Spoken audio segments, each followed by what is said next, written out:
اور اگر آپ نے ابھی تک ہمارا چینل سبسکرائب نہیں کیا تو فوراً سبسکرائب کیجئے، ساتھ ہی بیل آئیکن پر کلک کریں تاکہ مزید آنے والی ویڈیو ہیں وہ آپ کو وقت پر ملتی رہیں۔ دوستو، ایک نئے ولاگ کے ساتھ آصف خان کا سلام قبول کریں۔ ہر آدمی کے ذہن میں ایک سوال ہے کہ جی عمران خان کی حکومت اب کب آئے گی، یا الیکشن کب ہوں گے۔ بنیادی طور پہ اس کا جواب تلاش کرنے کے لیے آپ کو پوری ایک ہسٹری میں جانا پڑے گا، ٹھیک ہے جی۔ اب کیونکہ پہلے دو پارٹیاں تھیں، نون لیگ، پیپلز پارٹی، تو اسٹیبلشمنٹ اور نامعلوم لوگوں نے ان کی باریاں لگائی ہوئی تھی۔ پیچھے وہ اصل اختیار ان کے پاس تھا، ان کو سامنے بحروب کے طور پہ سامنے لا کے ایک اس کی باری ایک اس کی باری، ٹھیک ہے جی۔ یہ پہلے بھی آپ کو پتہ ہے، بے نظیر اور نواز شریف کے دور میں ایک باری اس کی، پھر اس کی، پھر اس کی، پھر اس کی، ٹھیک ہے جی۔ یہ باریاں لگائی ہوئی تھی۔ اب کیونکہ میثاق جمہوریت MRD کے تحت جب پیپلز پارٹی اور نون لیگ کے درمیان ہوا میثاق جمہوریت، ٹھیک ہے، تو وہ ذہن میں رکھیں آپ، تو اس میں یہ دونوں جو ہیں نون لیگ اور پیپلز پارٹی اکٹھے ہو گئے۔ جب یہ اکٹھے ہوئے تو نامعلوم اور اسٹیبلشمنٹ کے لیے بڑا مسئلہ ہو گیا کہ یہ تو اکٹھے ہو گئے ہیں، اب کیسے ان کا متبادل گھڑا جائے تاکہ ان کی لڑائی رہے اور اصل طاقت انہی کے پاس رہے۔ تو اس وقت عمران خان کی PTI کو، کیونکہ اس کی جگہ تھی، میں یہ نہیں کہتا ہوں کہ PTI کو اسٹیبلشمنٹ نے بنایا، نہیں، PTI کیونکہ عمران خان نے خود بنائی تھی، ٹھیک ہے جی۔ آپ 20 سال پہلے بنائی تھی، محنت کی، مسلسل محنت کی، اپنی جگہ بنائی ہوئی تھی۔ لیکن جب ان کو لگا اسٹیبلشمنٹ کو اور نامعلوم کو کہ یہ میثاق جمہوریت میں دونوں اکٹھے ہو گئے ہیں، تو پھر ان دونوں کو سبق سکھانے کے لیے، ذلیل کرنے کے لیے عمران خان کو اپنی پاور ڈال دی، اس کے پلڑے میں ڈال دی، ٹھیک ہے جی۔ اب بنیادی طور پہ تو 3 فریق ہو گئے نا۔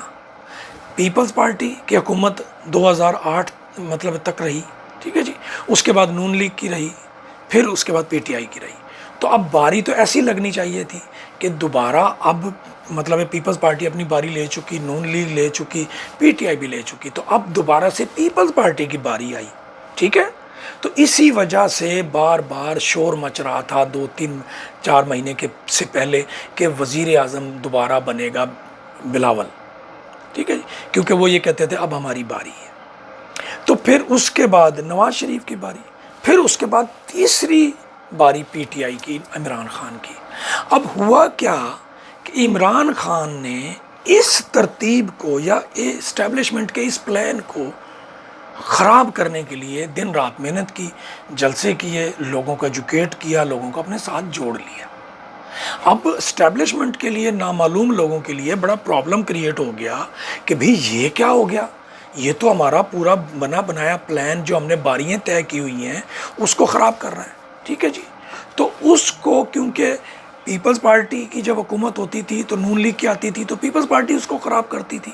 آپ کو یاد ہوگا پیپلز پارٹی کی حکومت میں شہباز شریف صاحب مینار پاکستان پہ پکھیاں چلتے تھے، ٹھیک ہے نا جی۔ تو اسی طرح سے، لیکن وہ 2 فریق تھے۔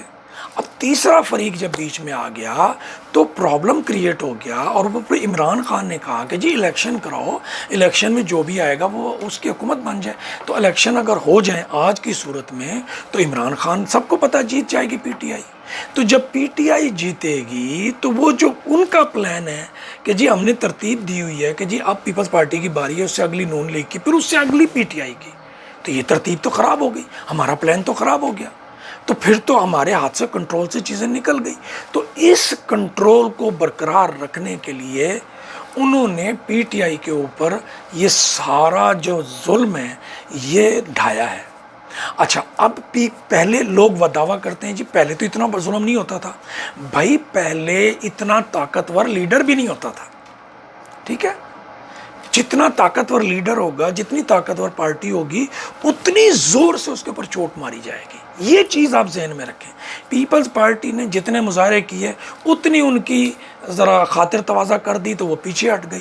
نون لیگ نے جتنی اسٹیبلشمنٹ کے خلاف، نامعلوم کے خلاف بات کی اتنی چوٹ ماری۔ وہ ان کو پتہ ہے کہ یہ دونوں سارے ایک دم سے پاؤں میں گر جاتے ہیں، بوٹوں پہ گر جاتے ہیں، تو اس لیے ان کو زیادہ مار نہیں دی گئی۔